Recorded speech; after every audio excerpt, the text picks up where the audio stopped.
Entire Star Zone.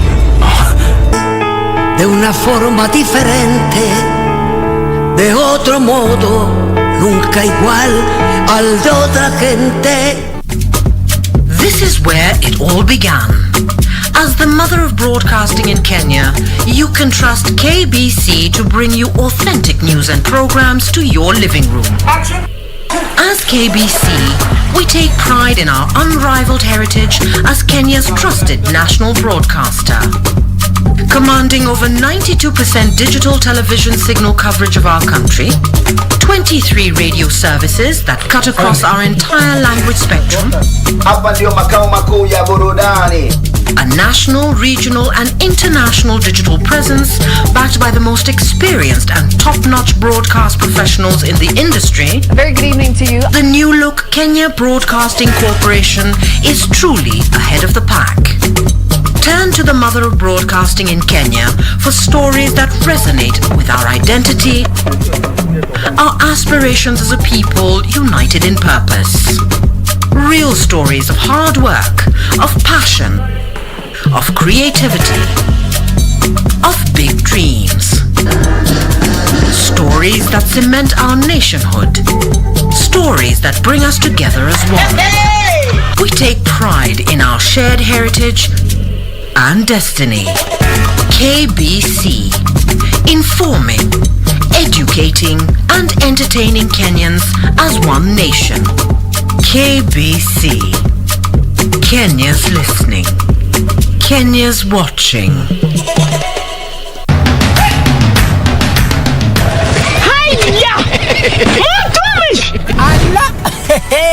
Nissan Serena ndio hii. Na unaweza kuwa wewe ndio tunapikia simu. Kodi ya Nissan Serena ni NS.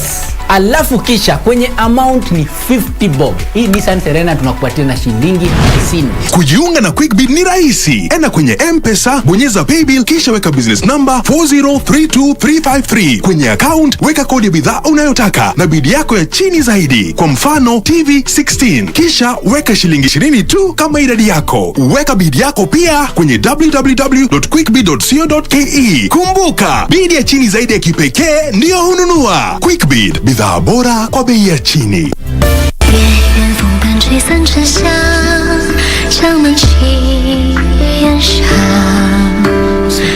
I've issued an order. The lush pasture in the north will be the new home for these 10,000 war horses. The man you want me to get rid of would be Prince Jin, correct? Although he may suspect me somewhat, now our priority is to ease all of his suspicions.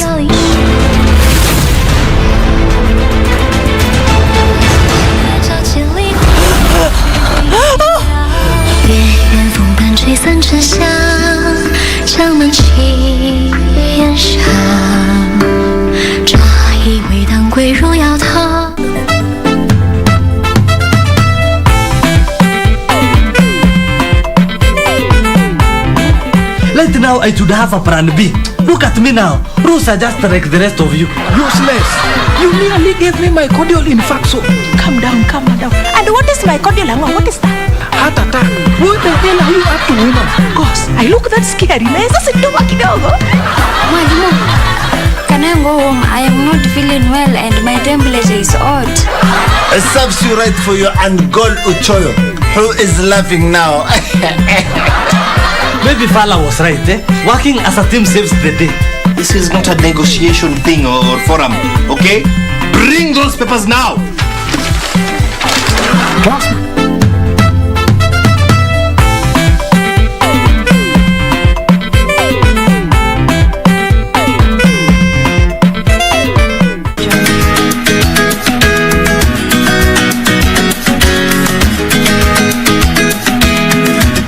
Ulikuwa waumwa. Umwambia nani kama waumwa? Nilikuja chumbani kwako kukuangalia sikukuona.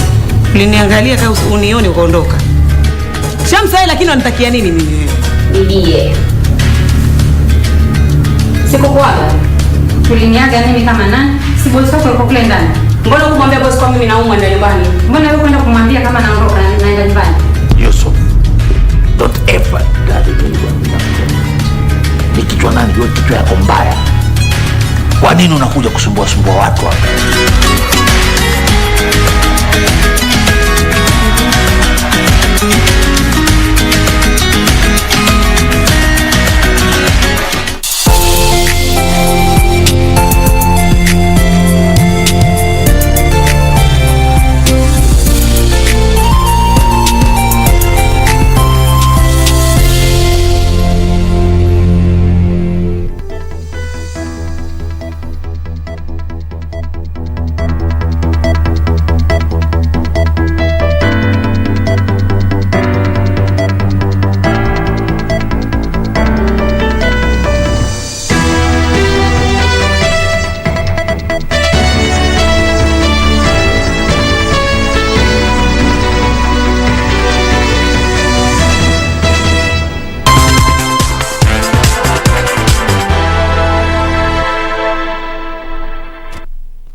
Good afternoon. Thank you for keeping it KBC Channel 1. This is the Lunchtime News. A very warm welcome to the broadcast. My name is Irene Muchuma Odim. My co-anchor on sign language interpretation is Lucy Mora. Now, the Migori governor, Okoth Obado, is facing charges over the death of Sharon and her baby, and the court hearings are underway. And my colleague, Serafina Robi, is on standby. She is advising we listen in. Let's cross over to the courts.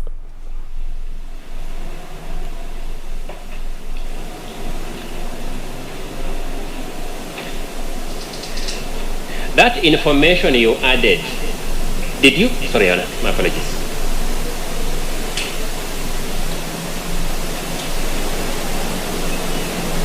Yes, that information you added, did you regard it as important? My lady, it was for to refresh my memory. A different question. Did you regard that information as important? It was important for me to refresh my memory, my lady.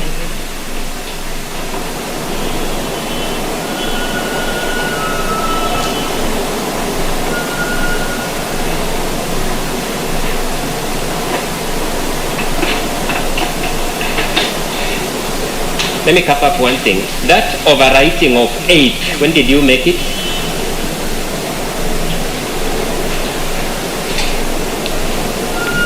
My lady, it was today. Oh, you also made it today.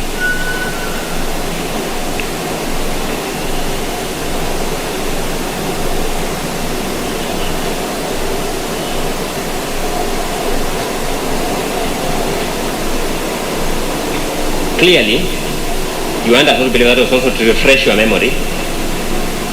Politics. Mwingi North Member of Parliament Paul Nzengu has accused ODM leader Raila Odinga of hijacking state functions for selfish political gains, citing the president's recent visit to UKAMBANI region. The lawmaker argues that Raila allegedly rode on the development tour to undermine Wiper Party leader Kalonzo Musyoka. There have been widening rifts within NASA, with the two principals trading political barbs over some unmet promises. Kalonzo and his allies have accused the ODM leader of reneging on a memorandum of understanding, claims which have been denied by ODM.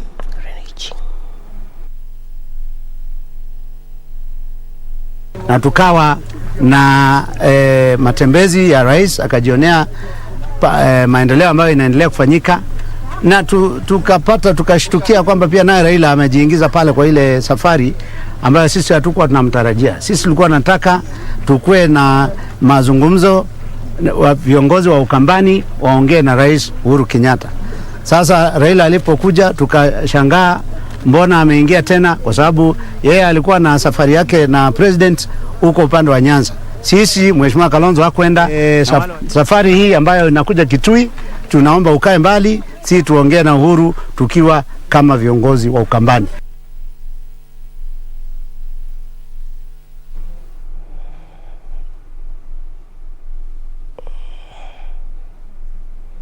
The Kenya Wildlife Service has unveiled a team of honorary wardens who will assist in conservation efforts, resource mobilization, and tourism promotion in the region. The wardens who were gazetted last month will serve in the capacity for 3 years.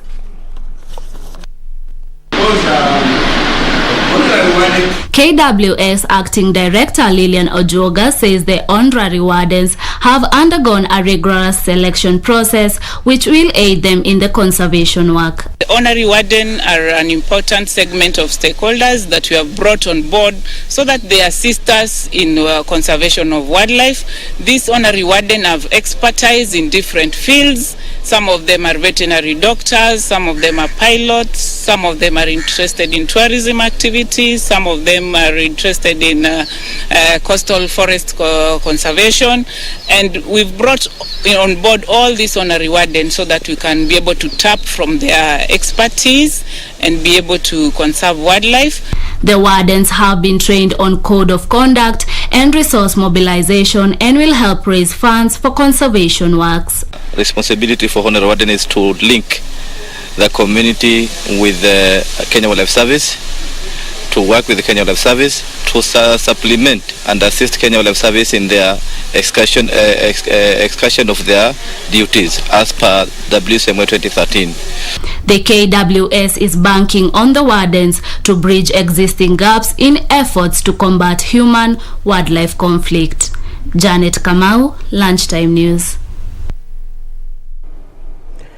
The construction of the Muchuma multipurpose dam project in KWALE County is set to begin before the end of 2021. The project under the Ministry of Water, Sanitation and Irrigation is part of flagship priority investment project by the national government under the Vision 2030 for adequate water supply to KWALE and Mombasa counties. The dam located across Muchuma River at Fulugani village will, when completed, use to irrigate 2,600 hectares of land in KWALE County. Coast Development Authority Managing Director Mohammed Kainan said the project will soon be launched, having completed the rehabilitation works. Our role as Coast Development Authority was to take care of the catchment conservation, and within these catchment conservation activities there were 4 thematic areas we were concentrating. One of the areas was to make sure that we had adequately capacity built the rivers for the purpose of preparing and planning their sub-catchment management plans. Kainan also said the project is expected to address water shortages and food insecurities in KWALE and Mombasa counties. Smallholder farmers and water users associations around the project site will also be trained on modern farming techniques. We are trying to engage the community in land conservation measures so that they can at least practice good agricultural practices. Muchuma Dam Project Site Manager Mwanasiti Bendera assured full compensation to affected communities who were relocated to pave way for the construction of the dam. The compensation activity are ongoing, and it's divided into 3 phases. Phase 1 is already, the affected persons are already compensated, and we are currently planning for phase 2. For Lunchtime News, I'm Wamboyo Tiende.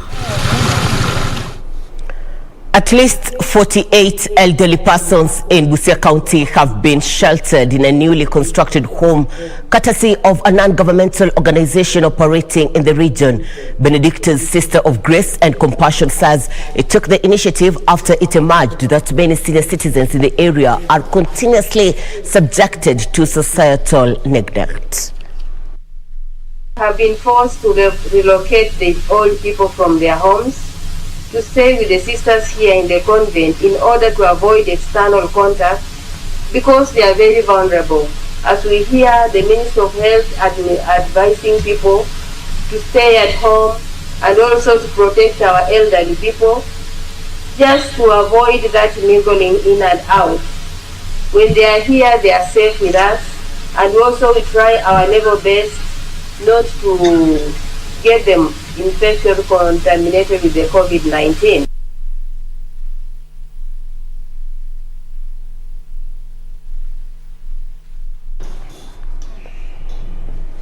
The famous Ginyang livestock market in Tiati, Baringo County, has finally been reopened. The market, which attracts traders from as far as Nairobi, had been closed to curb the spread of COVID-19.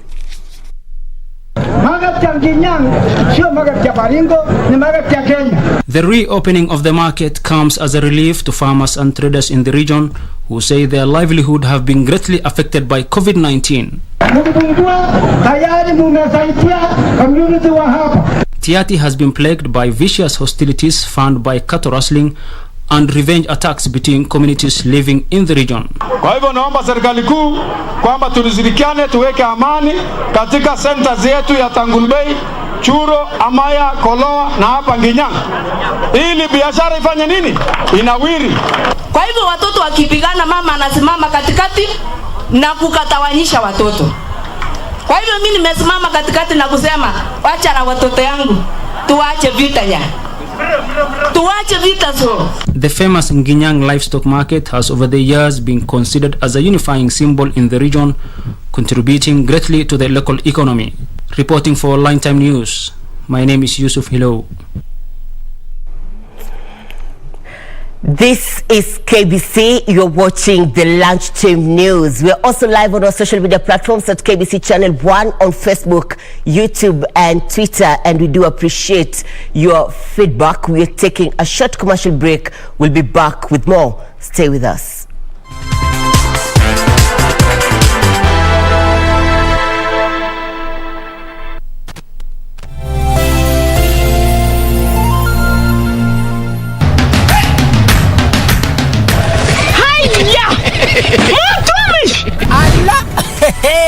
Nissan Serena ndio hii, na unaweza kuwa wewe ndio tunapikia simu. Kodi ya Nissan Serena ni NS, alafu kisha kwenye amount ni 50 bob. Hii Nissan Serena tunakupatia na shilingi 50. Kujiunga na QuickBid ni rahisi. Enda kwenye M-Pesa, bonyeza paybill, kisha weka business number 4032353. Kwenye account weka kodi ya bidhaa unayotaka na bid yako ya chini zaidi. Kwa mfano TV 16, kisha weka shilingi 20 tu kama idadi yako. Weka bid yako pia kwenye www.quickbid.co.ke. Kumbuka, bid ya chini zaidi ya kipekee ndio hununua. QuickBid, bidhaa bora kwa bei ya chini.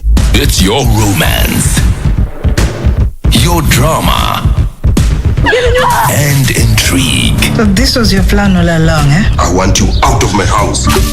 Your game, your heroes. It's your moment with your stories. Made at home for your home. 'Cause great stories start on DSTV.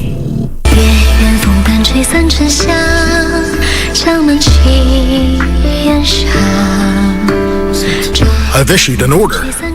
The lush pasture in the north will be the new home for these 10,000 war horses. The man you want me to get rid of would be Prince Jin, correct?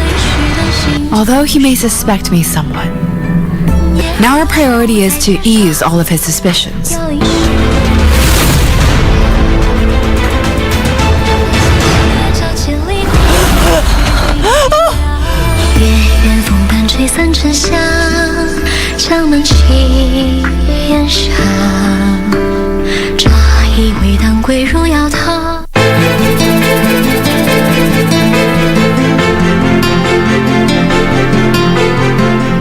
Nateseka lakini hakuna wa kunielewa.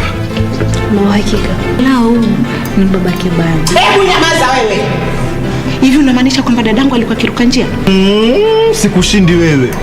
Kwani umwili wako mtanuzwa na mbolea? Talk to me about respect. Nilikwambia Dingo, mfunge kamba mke wako.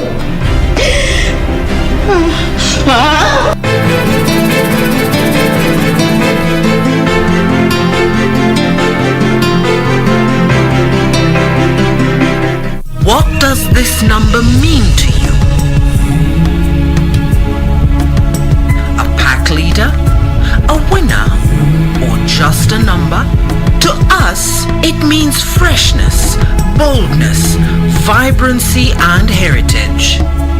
That's why at KBC Channel 1, we make it easier for you to pop up your family entertainment to a fresh experience. exciting and colorful bouquet.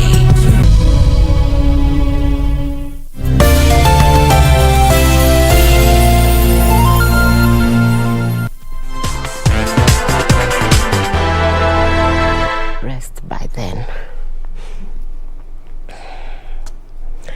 Welcome back. If you're just joining us, this is KBC Time for Lunchtime News.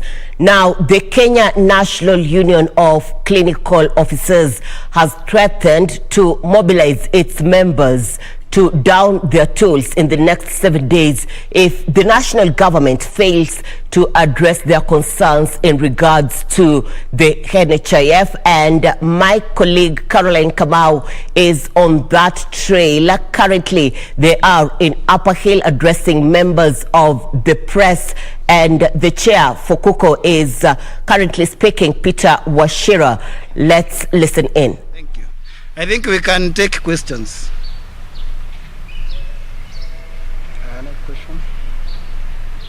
If any. We are good? Yes, yes.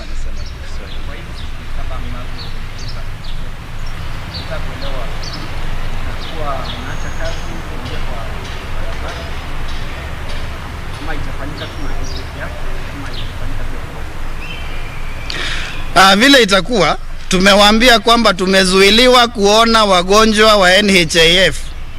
Kwa hivyo sio mambo ya kuacha kazi, hiyo NHIF ilishafanya. Sisi tutakuwa tunajitokeza ili kuweza kuliberate NHIF, ndio Wakenya waweze kufaidika na zile pesa ambazo wanalipa pale, wakaweza kupata huduma. Hayo ndio tutakuwa tunafanya. Sisi hatutaki kusema ati tunaenda mgomo. Hiyo mgomo ilishafanywa na NHIF. Walitukataza sisi kuona wale Wakenya ambao wanatumia ile bima ya NHIF. Ambacho tutakuwa tunakifanya ni kwenda pale kuhakikisha kwamba wanafanya lifaalo.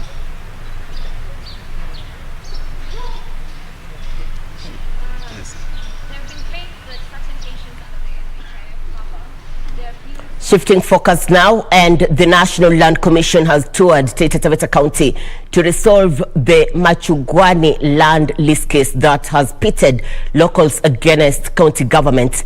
The commission says it wants to ensure that the matter does not degenerate into full-blown conflict that might later hinder development in the land question. The commission, led by its chairman Gashon Otachi, held talks with TAITA County Governor Granton Samboja and locals to try and reach a solution on the Machungwani land lease agreement. Kwa wale wote ambao wanahusika ya kwamba hatujapeana extension of lease vile wengine wanadhani. Msambweni na pahali pengine tumeshughulikia pia. Hayo ni mambo pia yako kwa seneti, lakini tunaiangazia. Lakini kuna mengine ambayo kama tume sisi tunaweza shughulikia. Kuna mengine ambayo ni ya wizara, na kuna mengine ambayo ni ya county, na kuna mengi ambayo tunasema tushirikiane zote. Kuna mambo ya hizi mbuga za wanyama, zimefika wapi boundary, na zile conflict kati ya KWS na wananchi. Hayo yote tumezungumzia, na kwa upande wetu kama tume tutafanya yale yote tunaweza, ambayo iko kwa jukumu letu kujaribu kutatua na kusaidia kupata suluhu. Locals have been uneasy with claims that the lease had been renewed after it expired. The governor promised to work with the commission to ensure that any pending land are resolved amicably. Masinjoki for Lunchtime News. Across the borders, South African President Cyril Ramaphosa has called for people to stand against violence in response to deadly unrest triggered by the jailing of former President Jacob Zuma.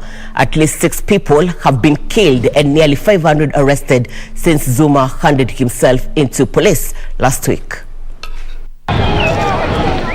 Shops have been looted and buildings set on fire. Troops have been deployed in Gauteng province and in Zuma's home province of KwaZulu-Natal. Zuma was convicted of contempt of court after failing to attend an inquiry into corruption during his presidency. The 79-year-old who denies corruption was given a 15-month prison sentence. He is hoping to get the sentence rescinded or reduced by the country's constitutional court. However, legal experts say his chances of success are slim. In a televised address on Monday, President Ramaphosa condemned acts of public violence of a kind rarely seen in the history of our democracy. Meanwhile, a prominent Muslim leader, Emir Al-Hassan Adam, who was abducted on Saturday by gunmen in Nigeria's northwestern state of Kaduna, has been freed. Other 12 members of his family who were also abducted have, however, not been freed. It is unclear what prompted the release of the leader, since the ransom demanded by the kidnappers was not paid. Kidnapping has become rife in northern Nigeria, with more than 1,000 students seized from schools and colleges since December last year. Although most people are released after a ransom is paid, 9 have been killed and at least 200 are still missing.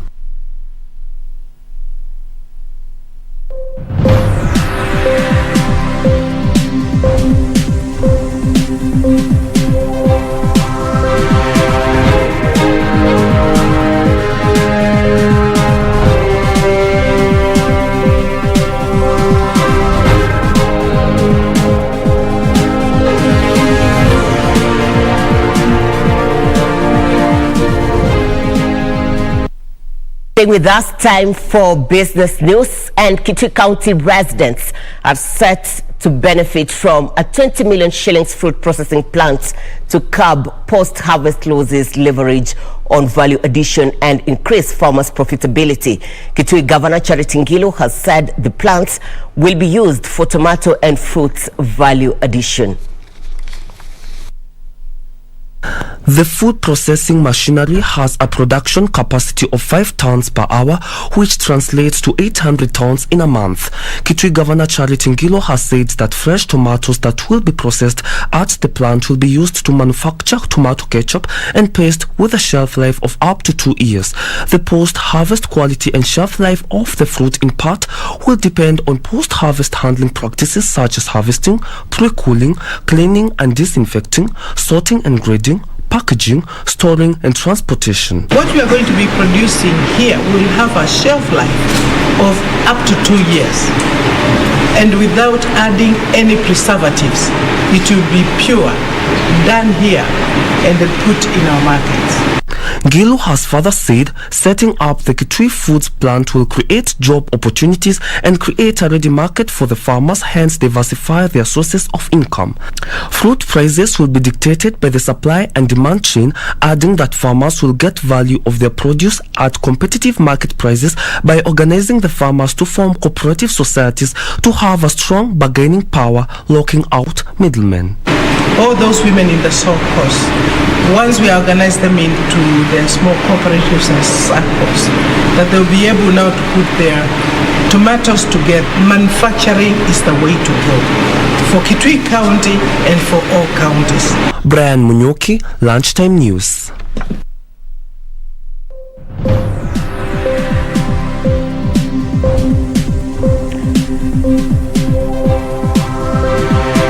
My colleague Kevin Washira is on standby. Currently, the National Assembly on Finance Committee is meeting the CBK governor, this as they discuss a financial bill. And Kevin, good afternoon. If you can hear me, what is transpiring from your end?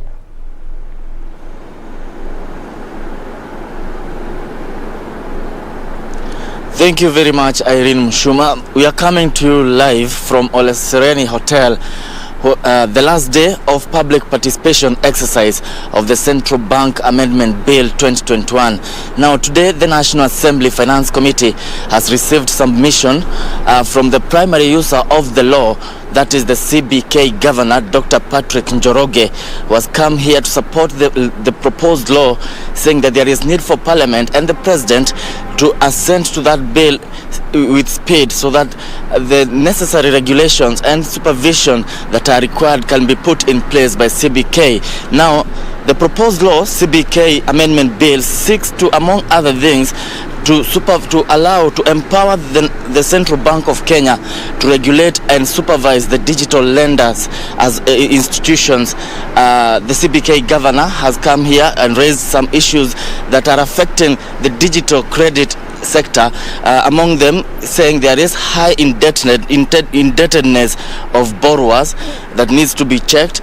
The CBK governor has also noted that there is lack of consumer protection safeguards. These are measures that will protect consumers of these digital credit facilities. CBK governor has proposed that there is need to put up measures in the CBK bill that will ensure there is a fair field of play among the digital lenders institution. The CBK governor, Patrick Njoroge, has also insisted there is need for licensing and not just registration of the digital lenders institutions. This will enable the CBK to keep track and supervise the digital lenders institution as the government endeavors to combat money laundering and also financing of terrorism. You understand that these digital lenders institutions at times are being used, and also the loopholes that are in the digital credit sector are being used by terrorists and also money launderers to do criminal activities. Now, in terms of regulatory approach, the CBK Governor Patrick Njoroge is looking at principle-based approach and not full prudential supervision. The CBK is also talking there is need to focus on consumer protection. The committee, chaired by Homa Bay woman representative Gladys Swanga, has noted that there is need for data protection for consumers and Kenyans at large, and the committee has proposed to the CBK that there is need to work with the data commission so that to come up with mechanisms that can see the two institutions work together to achieve data protection for consumers. Now the committee will retreat. There is no more submissions that will be happening. The committee now will retreat to compile a report with regard to the CBK Amendment Bill, which will then be tabled to the National Assembly for debate before it's adopted or rejected. Now back to you, Irene Muchuma.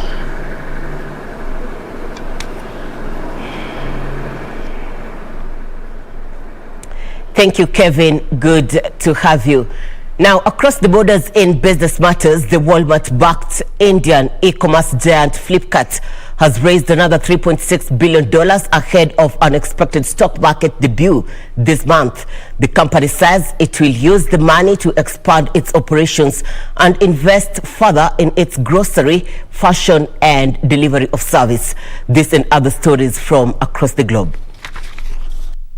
The latest round of fundraising increased the online retail giant's value to $37.6 billion, bringing the new valuation to more than double the amount Walmart paid for a majority stake in the company 3 years ago.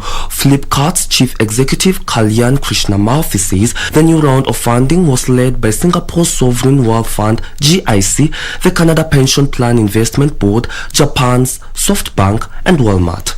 Meanwhile, the European Union says it will suspend its plans to tax online tech giants in the light of global efforts to agree a minimum corporate rate of 15%. The move comes after G20 finance ministers agreed on the weekend to support the global effort. The European Union says putting its own plan on ice will make it easier to achieve this international deal. Governments have long grappled with the challenge of taxing global companies operating across many countries, and it has grown with a boom in huge tech corporations such as Amazon and Facebook. Finally, Virgin Galactic Holding Incorporation on Monday filed to sell up to $500 million in common stock a day after the company completed its first fully crewed test flight into the space. The sale will account for up to 4% of Virgin Galactic's total outstanding shares. Of their last close, Swiss investment bank UBS estimates space tourism to be a $3 billion annual market by 2030.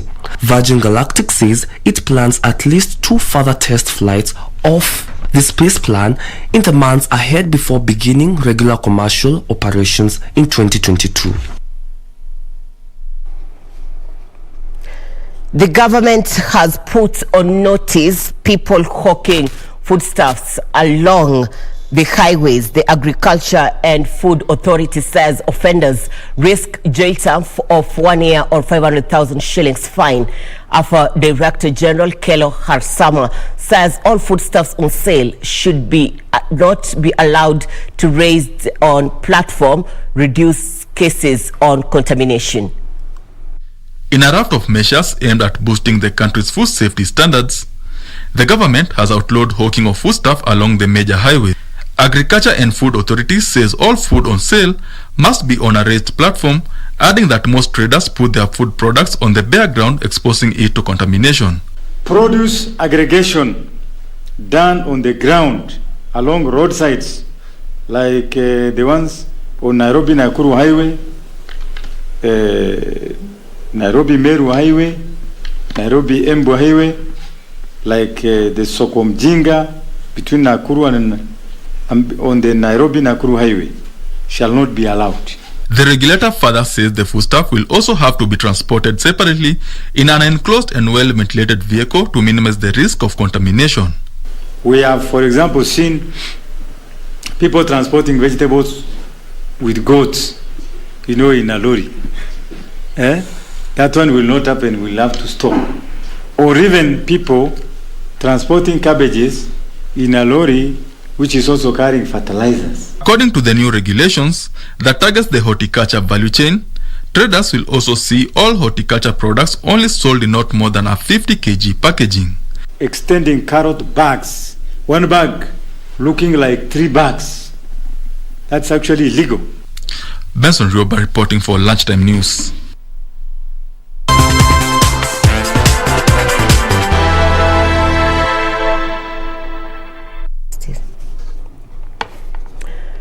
Back to local news. Close to half of the adolescents in Nairobi suffered depression occasioned by the COVID-19 pandemic in 2020. A report on the impact of the pandemic on adolescents in Kenya has revealed that Nairobi led with 46% of adolescents exhibiting depression-associated symptoms. The adolescents also expressed frustration in getting justice in gender-based violence-related cases that also increased during the same period.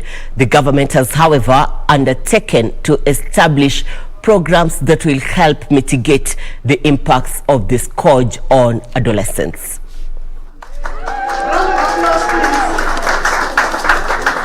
Yes, I affirm my ministry's steadfast promise to continue to support development of the roadmap and enable all the other ministries, interagencies, civil society to work together with measurable targets and give a report annually. This new report we have launched highlights key recommendations, including the report we have launched today.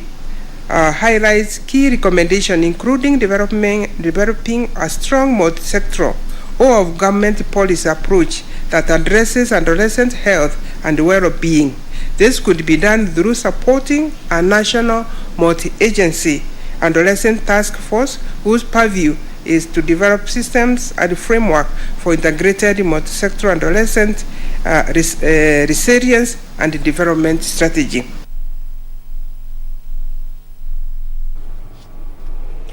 Irene must sit, the 12th candidate to appear before the IEBC interviewing panel, blamed the culture of handouts for her failure to clinch the Elgeyo Marakwet woman representative seat in 2013. Masit told the Elizabeth Muli-led panel that there was need for all aspirants seeking elective positions to sign a code of conduct that will hold them accountable, even as she called on the need for voter education.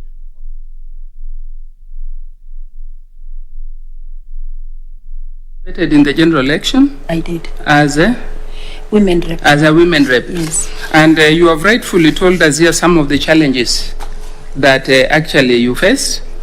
Can there be an issue of intimidation? You got intimidated because you are a woman?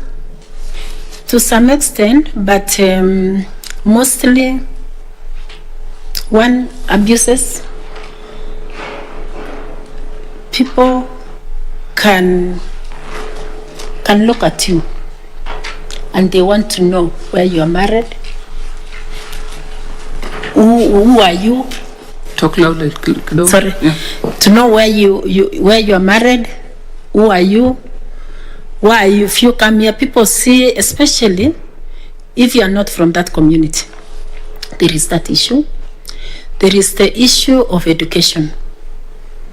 They look at some people and they feel they are not part because they are not educated enough. There is the issue of affiliation, depending on which party. A private water solution company has opened a water testing laboratory to assist residents of Nairobi and other counties experiencing high fluoride levels within the Greater Rift Valley in accessing safe drinking and cooking water. According to the company's finding, nearly 20 million Kenyans consume toxic levels of fluoride and suffer from the effects of high fluoride concentrations in groundwater.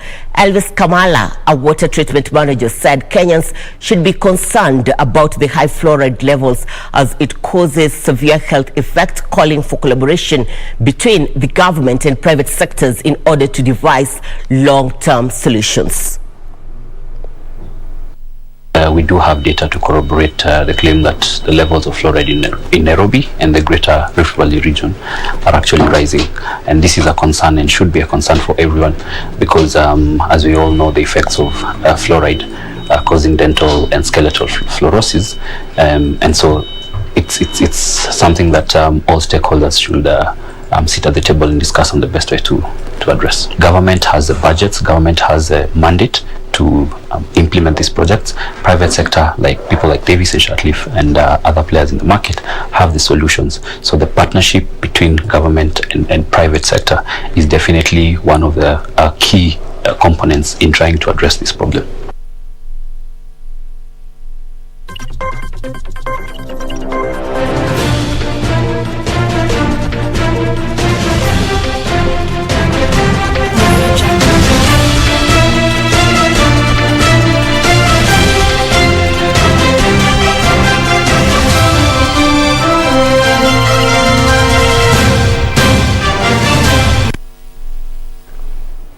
Time for sports news. The national women's basketball team, the Lionesses, started their 2021 FIBA AFRO basket qualifiers on a disappointing note after losing 77-45 to host Rwanda at the iconic Kigali Arena. The Lionesses will face newcomers South Sudan in their next fixture of the qualifiers.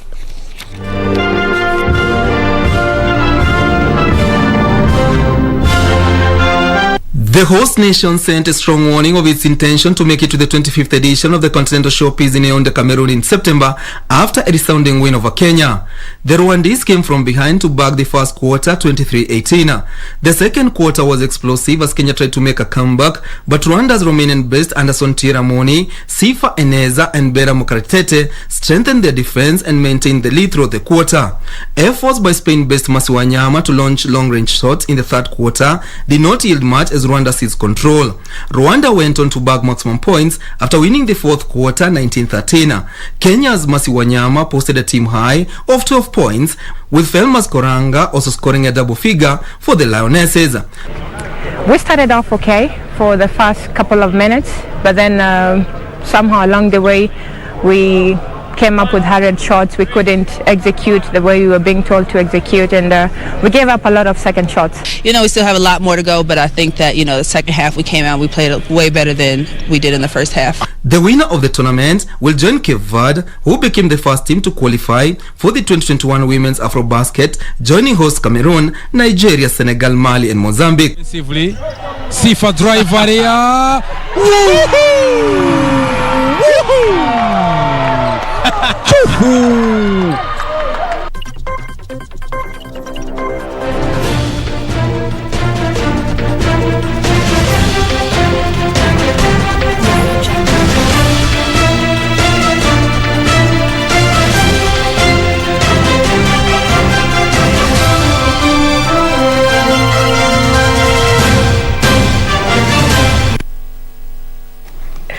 We have come to the close of Channel 1 Lunchtime News. Thank you so much for your company. Quick acknowledgements on our social media platforms.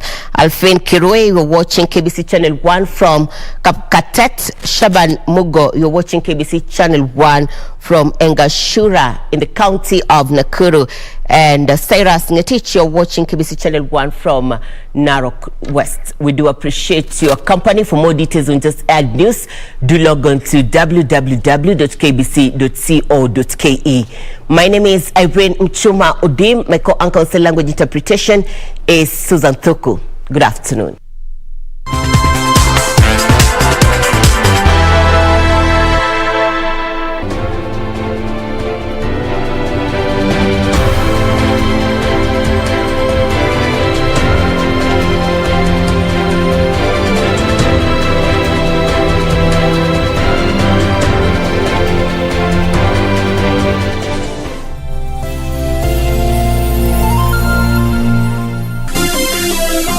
Vera Beauty College. Vera Beauty and Fashion College, with branches in Nairobi, Eldoret, Thika and Meru. Did you know that we are a TVET approved institution? We offer courses in fashion design, interior design in soft furnishing, event decoration, flower arrangement, event planning, hairdressing, barbering and dreadlocks, beauty therapy, makeup, nail technology, spa massages, teaching skills, TOT, solo business management, and many more. Register now and visit our website on www.verabeautycollege.com. You can also call on 0725-923-550 Nairobi branch, 0728-087-689 Eldoret branch, 0722-227428 Thika branch, 0725-000-706 Meru branch. Vera Beauty and Fashion College, a TVET approved institution. Realize our potential. Yeah, yeah. Hiya! Mtumishi! Allah! Nissan Serena ndio hii. Na unaweza kuwa wewe ndio tunapikia simu. Kodi ya Nissan Serena ni NS. Alafu kisha kwenye amount ni 50 bob. Hii Nissan Serena tunakupatia na shilingi 50. Kujiunga na QuickBid ni rahisi. Enda kwenye M-Pesa, bonyeza paybill kisha weka business number 4032353. Kwenye account weka kodi ya bidhaa unayotaka na bid yako ya chini zaidi. Kwa mfano TV 16. Kisha weka shilingi 20 tu kama idadi yako. Weka bid yako pia kwenye www.quickbid.co.ke. Kumbuka, bid ya chini zaidi ya kipekee ndio hununua. QuickBid, bidhaa bora kwa bei ya chini.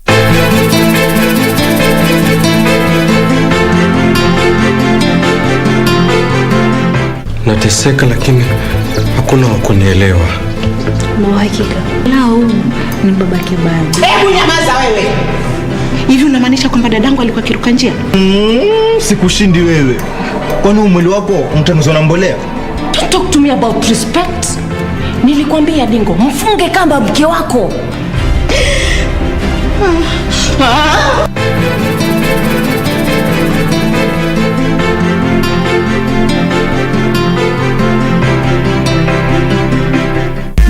Free the dumb so that they can speak.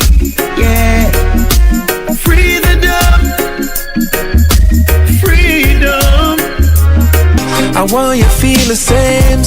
Girl, I want you to feel the same, so cause I am Jaja by my side, they will never conquer I.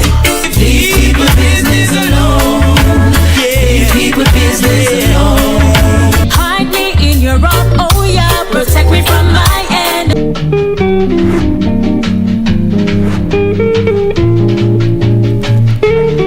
Mheshimiwa alinipatia ngili 10 na nyinyi mnaandika ngili. Ha? Wewe ni nani? Wewe usiniite. Samson na Delila. No. Na umefikishwa hapa kotini mara 3. Leo unakubali ama unakataa? Nani akubali? Siwezi kubali vitu. Mashtaka yote mawili. Nakataa zote mimi mheshimiwa. Mashahidi wako. Yes. Anasema akisema mambo ya kukuhonga. Hata mimi sijasema vile unapelekanga. Ngoja mzee. Ndio ni kweli. Nyamaza, wacha hasira. Lakini sasa mchunguze huyu jamaa, huyu anaitwa Ketuta hayuko nomo. Mimi naweza kukwambia sikia vile anapayuka.